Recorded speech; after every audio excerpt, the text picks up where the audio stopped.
Hello, dear viewers, and welcome back to our channel, where we delve deep into the fascinating world of the British royal family.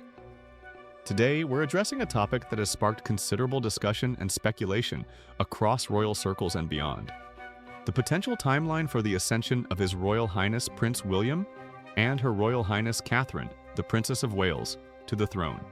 Recent reports suggest that this pivotal moment in British history could potentially arrive sooner than many might have anticipated, fueled by observations of heightened preparatory activities within the hallowed halls of Buckingham Palace, specifically concerning the intricate arrangements for a future coronation ceremony. Before we embark on this exploration of the latest developments and intriguing whispers emanating from within the royal household, please take a moment to show your support. If you find our coverage insightful and engaging, do remember to give this video a thumbs up. And if you haven't already, subscribing to our channel ensures you won't miss any of our future updates on the monarchy and its evolving landscape. Your support truly helps us continue bringing these stories to you. Now, let's unpack the layers of this unfolding narrative.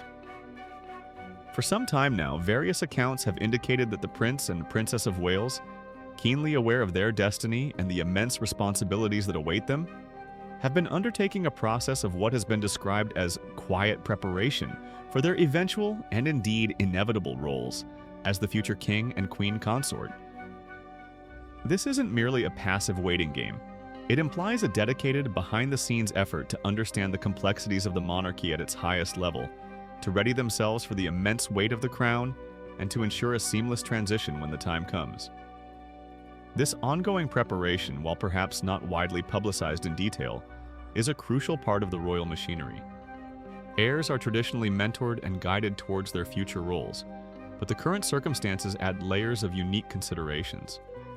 As we are all aware, His Majesty King Charles III is currently undergoing treatment following his cancer diagnosis. Buckingham Palace has, with commendable transparency, offered updates on the King's health, reassuring the public that he is responding well to treatment and continuing with state duties where possible. These official communications have aimed to clear the air and mitigate undue concern regarding the monarch's well-being. However, despite these positive updates regarding King Charles's health status, it appears that the strategic planning and preparatory work concerning Prince William and Princess Catherine's future roles continue apace. This isn't necessarily contradictory. Prudent long-term planning for the future of the monarchy would logically proceed regardless of the current king's health, ensuring readiness for any eventuality. Nevertheless, sources privy to the inner workings of the palace suggest that these plans are not merely theoretical exercises, but are actively being pursued, potentially with an increased sense of urgency or focus. Adding a new and particularly intriguing dimension to this narrative is a recent report published by Radar Online. This outlet presented claims that go beyond general preparation, suggesting a much more specific and symbolic step has already been taken. According to their report, Princess Catherine, the Princess of Wales, was allegedly crowned queen during what was described as an ultra-quiet ceremony. This event, if it occurred as reported, would form part of her ongoing, and heretofore largely secret, royal training regimen. The notion of a secret royal training itself is captivating.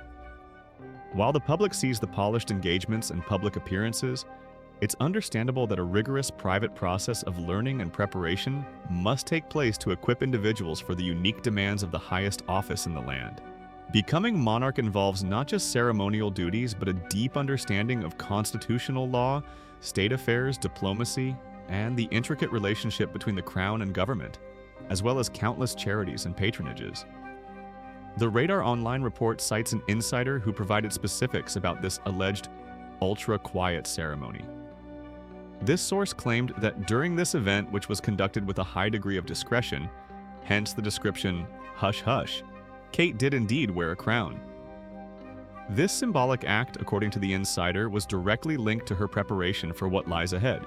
The source is quoted as stating, "Kate wore a crown and has been taking lessons in what it means to be queen ahead of King Charles's death, and was crowned in a hush-hush ceremony to prepare her for what's coming." The insider further added a note about the reception of this step, saying she was beautifully received. Let's pause for a moment to consider the implications of such a claim. If true, this wouldn't be a formal public coronation ceremony like the one we witnessed for King Charles III. That momentous constitutional and religious event takes place asterisk after asterisk. A monarch has ascended the throne. What is being described here sounds more akin to a highly significant training exercise, a simulated experience designed to mentally and symbolically prepare the future queen consort for the weight of the crown and the reality of her future role. Wearing a crown, even in a private setting, is a powerful symbol, imbuing the wearer with a tangible sense of the responsibility and history associated with the monarchy. The mention of taking lessons in what it means to be queen further reinforces the idea that this alleged ceremony was part of an intensive educational and preparatory process. The beautifully received comment might suggest that those involved in this private training exercise or ceremony acknowledged and welcomed her readiness and suitability for the role. This report, detailing the alleged ultra-quiet ceremony and private crowning, surfaced shortly after another piece of news that initially seemed to present a somewhat different picture regarding the pace of the transition. That news concerned a significant honor that King Charles was reportedly planning to bestow upon his son and daughter-in-law, Prince William and Princess Catherine, but which was subsequently postponed. This particular honor involves a centuries-old tradition, the granting of royal warrants. For context, a royal warrant of appointment is a mark of recognition granted to individuals or companies who have supplied goods or services for at least 5 years to the royal household. This prestigious designation allows the warrant holder to display the relevant royal arms and the phrase, "by appointment to," on their products, premises, and stationery, serving as a significant mark of quality and prestige. Historically, the power to grant these warrants was largely reserved for the reigning monarch, though other senior royals like the Queen Mother or the Duke of Edinburgh also held this power in the past. It had been widely anticipated and reported that King Charles intended to grant Prince William and Princess Catherine the authority to issue their own royal warrants. This would have been a notable step, as it would extend this traditional power to the heir and his consort, in a way that has been less common historically for those not yet on the throne. It was seen as a clear signal of their growing responsibilities and their increasing prominence within the fabric of the monarchy and its relationship with British industry and commerce. However, despite the apparent readiness for this step, the king had reportedly not yet formally authorized the move to grant them this power. This led to the understanding that the granting of the Wales's royal warrants had been postponed. For some observers, this delay seemed slightly counterintuitive, given the broader narrative of William and Kate's increasing responsibilities and their preparation for the top roles. Why would the king delay granting them this traditional mark of authority and connection to British businesses, especially if preparations for their ultimate succession were being accelerated? Initially, this postponement of the royal warrants announcement came as something of a shock to those following royal affairs closely. It appeared to be a pause in the steady delegation of duties and honors to the next generation. However, subsequent explanations clarified the situation. It was reported that the delay was not due to any reluctance on the king's part to empower his son and daughter-in-law, nor was it a reflection on their readiness. Instead, the reason provided turned out to be a more practical, or as it was termed, a logistical delay. What might a logistical delay in granting royal warrants entail? It could involve administrative processes, the sheer volume of applications requiring review, the coordination needed for the official announcement, or perhaps even scheduling issues related to the formal presentation or commencement of this new authority. The world of royal administration is complex, and even seemingly straightforward procedures can be subject to delays due to intricate protocols and extensive paperwork. Crucially, despite the specific delay regarding the royal warrants, the overarching message remains that King Charles III is fully supportive of the ongoing training and preparation of both Prince William and Princess Catherine for their future roles. The king understands, perhaps more than anyone, the immense undertaking that awaits them and the necessity of being thoroughly prepared. His own lengthy apprenticeship as Prince of Wales equipped him with invaluable experience, and it stands to reason that he would wish the same, if not an even more focused and perhaps accelerated preparation for his heir. Therefore, when viewed together, the reports paint a complex picture. On one hand, we have the intriguing claim of an ultra-quiet ceremony, involving a symbolic crowning as part of intensive, perhaps accelerated secret training for Princess Catherine, indicating a fast pace of preparation for the ultimate role. On the other hand, we see a delay in a more immediate, tangible step, the granting of royal warrants, which is attributed to logistical reasons. These two pieces of information, while seemingly contradictory regarding the pace of transition, can perhaps be reconciled.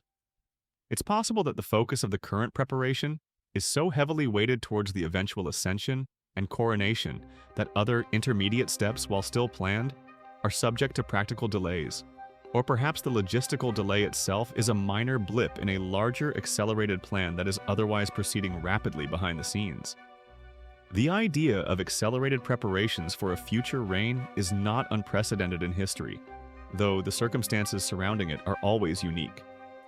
The British monarchy is an institution built on centuries of tradition, but it is also one that must adapt to the times and ensure a smooth and stable succession. The health of the monarch is, naturally, a factor that can influence the perceived urgency of preparing the heir. The reports of Princess Catherine undergoing such intensive training, potentially including symbolic acts like wearing a crown in a private ceremony, underscore the immense pressure and dedication involved in preparing for the role of Queen Consort. This is not merely a ceremonial title, it is a position of significant influence, demanding grace, resilience, a deep understanding of national life, and unwavering support for the monarch. Catherine has, over the years, demonstrated a remarkable aptitude for royal duties, growing into her public role with poise and increasing confidence. Her reported engagement in such rigorous private preparation only highlights the seriousness with which she approaches her destiny. Similarly, Prince William has steadily taken on more senior responsibilities, representing his father and the crown on important occasions and demonstrating his commitment to public service. His training for kingship is a lifelong process, but reports of intensified preparation suggest that the gears are turning, ensuring he is fully ready to step into his father's shoes when called upon. The public watches these developments with keen interest, a blend of respect for the current monarch and anticipation for the future reign of William and Catherine. They represent a bridge between the long-standing traditions of the monarchy and the modern world. Their ascension will mark a new chapter, and the reports of accelerated preparation indicate that this chapter is being meticulously planned. It is important, of course, to treat reports from sources like Radar Online with a degree of caution, particularly when they involve claims about secret ceremonies. The palace rarely comments on such specific, private matters. However, the persistent nature of reports suggesting intensified preparation for William and Catherine, coupled with the visible increase in their senior engagements and responsibilities, lends credence to the idea that the transition is very much on the minds of those within the royal institution. The juxtaposition of the alleged secret crowning ceremony as part of accelerated training and the reported logistical delay in granting royal warrants provides a fascinating glimpse into the complexities of royal planning. It suggests a scenario where the highest level of preparation for the ultimate role is taking precedence, while other, albeit significant steps are proceeding on their own, perhaps slightly slower administrative timeline. In conclusion, while King Charles III continues his treatment and carries out his duties, the future of the monarchy remains a subject of active planning. Reports indicate that Prince William and Princess Catherine are not just passively waiting, but are actively engaged in rigorous preparation for their destiny. The claim of a private, symbolic crowning ceremony for Catherine, while extraordinary, fits within the broader narrative of intensive training. Coupled with the news of the royal warrants delay explained as logistical, these reports paint a picture of a royal household strategically preparing for the future, potentially with a renewed sense of focus, ensuring that when the time comes, the transition to the reign of King William and Queen Catherine will be as smooth and well-prepared as possible. This eventuality certainly gives us much to reflect upon regarding the continuity and planning inherent in the institution of the monarchy. The weight of history and the demands of the future are simultaneously shaping the actions being taken today within the palace walls. What are your thoughts on these reports? Do you believe that preparations for William and Catherine's ascension are being accelerated? What do you make of the claim about a secret crowning ceremony? Share your opinions in the comments section below. We love hearing from you and discussing these fascinating topics. Don't forget to like this video if you found it informative, subscribe to our channel for more in-depth royal coverage, and hit the notification bell so you don't miss our next update. Thank you for watching, and we look forward to seeing you in the next video.